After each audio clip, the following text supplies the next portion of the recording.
the other Black Sikhs I know were ready and willing to sort of like just immerse themselves into Sikhi, which also means taking on parts of Punjabi culture, if we're being honest. And I was like, hey, I see you, Punjabi culture. I respect it. I love it. There are a lot of parallels. There are a lot of overlaps. But also, Black American is a culture, and it's mine. And I don't want to lose it.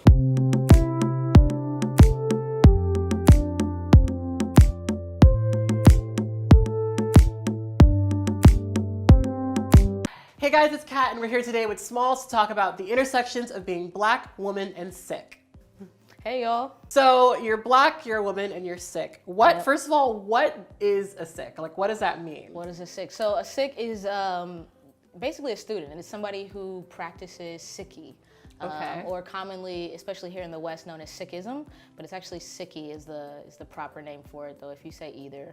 Oh, wow. Yeah, I've always said Sikhism, so that's interesting. Yeah, so Sikhism is what the colonizers brought over, right? But Sikhi is how our gurus always referred to it. It's how it's referred in our text and amongst us mostly. Sikh, yeah, or Sikhi.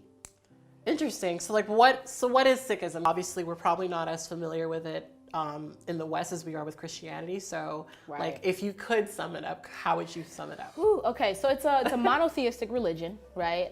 It's about 500 years old, and it's one of the 5 major religions, though of the 5, it's probably the least known, the least popular, and the most misunderstood. We're often mistaken for Muslims, especially if we're wearing a turban. And most Sikhs are brown. It was actually founded in India. Okay. So in the northern part of India and Punjab, right? So it was actually brought to the West or introduced to the West by Yogi Bhajan, who was a yogi master who came out here to LA. And of course, there were already Sikhs living out here in the West, but he brought it out here and actually began teaching it. And so that's sort of how it was introduced to folks who weren't just Indian.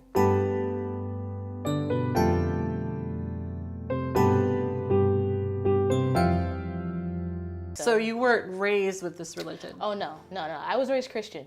I was born wow. Yeah, I was born into a Christian family, a Black Christian family, Baptist, oh, wow. which I think is an important distinction to make.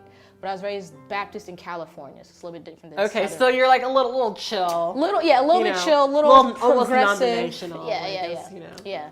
Like, it was okay to wear pants in church, and like it was a little bit more chill. It was a very youth-driven, youth-focused. So, but I grew up with Christianity, and I left that in about 2010, actually. Interesting. So, like, what drew you to another religion?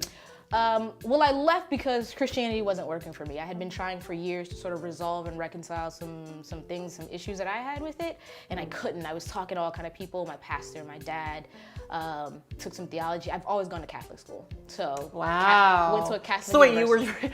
you were raised Baptist, but you went to a Catholic school, and now you're Sikh. Yeah. Well, actually, I went to a Christian Lutheran, then Christian again, then Catholic, and then a Catholic university. Oh, gee. Yeah. Oh my gosh. Yeah. So that gave me a lot, and even in high school, I took a world religions course, which is how I was first introduced to Sikhi. And in college, theology courses were required, so I was very, sort of like exposed to a lot of things, and I just couldn't reconcile a lot of things. So I left it thinking I would just do the I'm spiritual, but not religious. Like I would go that route. But it didn't really work for me, or I didn't feel like it was working for me. I wanted more. I wanted community, I wanted some structure, I wanted fellowship. I finally had the relationship with God that I wanted, but I wanted the rest of it, the stuff that I remembered from Christianity that I loved, going to church and being around people and having somebody to talk to and having Bible study. So I spent about 3 years looking for like a new religion, just sort of trying on religions for size. So wait, how many religions did you try on? I don't even remember. So I tried Islam, Buddhism, Taoism. Of course, I looked into some other ones, but I knew like right off the top, like those aren't going to be for me, like Jainism and Rastafarianism and. So like, what did trying on these, what did that look like? It looked like a lot of research, a lot of questions, a lot of learning, and then for the religions where I said, oh, this might work. So Islam was a really like close contender, right? And I practiced that for quite a while. But again, I got to the point where there were just things about it I couldn't reconcile. Like what? So a lot of the things around gender. Okay. a lot of the like rules and rituals, and I had left Christianity in part because of those rules and rituals. I felt like they got in the way of my relationship with God. Like we were so busy, you have to find a church home and they have to do this, and this. And trying to find that church home just led to more frustration. And I looked up one day and realized like I'm so like deeply embedded to like the religion part of it that I have no idea where my relationship with God is. Like it wasn't at all where I needed it to be. So Islam got me there, but there were still a lot of like rules and rituals that got in the way. There were a lot of things about gender I wasn't vibing with. But that was the closest one. And then I had like almost given up. I was like, I guess I can't, like, I can't go back to Christianity. I don't know. And I'd given up, and I was just kind of playing around online one day, and I Googled like, what religion should I be, or how to know which religion, something like really silly. And a quiz popped up. And I was like, which religion are you? Like, which religion should you be? And it was a list of like questions. It was a little bit more sophisticated than a BuzzFeed quiz. And with all your like ideologies and your core beliefs and your values and what's important to you. And not just like, do you believe, but how important is this belief to you? Is this something that is like negotiable for you or not negotiable? And Sikhi, I took the quiz multiple times because I was so surprised by the results, but Sikhi was always in like the top 3. And I looked it up, I was like, Sikhi with the brown folks and the turbans? Like, I don't know, really? That's the one that's like for me? And I read it. And even in reading it, I just kept going to other sources because I couldn't believe, like it sounded too perfect. Like on paper, I was like, you know, one of the major principles has to do with justice, or something that's really important, I should say, for Sikhs and for Sikhi is justice, social equity, equality among genders and race and creed and even religion, religious freedom, and believing that, you know, there's no one right way. Like you must live this way, you must believe this to get here. Sikhi wasn't about that. It was really, really focused on your relationship with God, who you were as an individual, what you brought, like you being a good person, being honest, and then social justice, which seemed, I was like, somebody designed this religion for me, I'm pretty sure. And so I looked at the quiz and I looked at the results, I studied and I learned and I read, and I said, I think this is it. Like it felt right, you know, like it was, I think it was like really figuring out other aspects of my identity where I finally, when I heard the word or when I heard the term, it felt right, you know, and that's the same thing that happened with Sikhi. But I was still so skeptical, and I was also worried about the lack of diversity and how all of this would play out in practice, like in practice in real life, that I said, I'm gonna practice this for a year before I even tell anybody. Interesting. So I told my close friends and I started practicing. I got about 8 months in and I was like, nah, I'm sold. Like, it's official. Like, let's do it. And so like, what about it appealed to you? Like, I the social justice, I get all of that. Like, but I guess it's, there's other religions, I'm sure, like Buddhism I know is like very, from my understanding about that, why that over like Buddhism? Right, so Sikhi was founded at a time during like a ton of oppression in India, right? And it was our founder, Guru Nanak, sort of began this journey of really sculpting this religion and shaping this religion as a response to what was going on. And there was a lot of religious oppression, there was a lot of like caste oppression, a lot of social injustice, a lot of social inequalities, a lot of people practicing and doing a lot of rituals that weren't making them better people necessarily. They were just doing them because you needed to be doing them. And so in the sense, so I know you said Buddhism, so for Christianity, I like to compare it to Christianity because that's the one I'm super familiar with. It seems to be a bit more passive. Okay. Being a good person, you mean? Yeah, well, being a good person, but also the Bible talks about turning the other cheek. You know, somebody does something to you, if you see something happening, pray about it. It's like a little bit more passive. Oh, I see. Instead of like action, it's very like, well, you know, just let it roll off the back of your you know. And I know that there's the scripture, you know, faith without works is dead. But just in terms of the emphasis, there was much more emphasis on not just action and not just living right and being a good person, but in fighting for others, which I've felt like that was my purpose since I was 9. Just having sickle cell, having a disability, and being an advocate starting so young, I've always felt like that was my purpose, like serving other people, advocating for other people, defending other people, as well as myself, right? So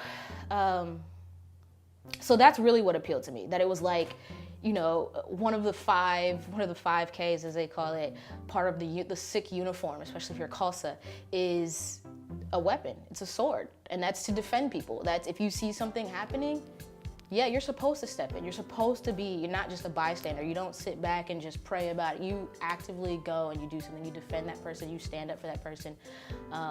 Like I said earlier, a lot of times Sikhs are mistaken for Muslim.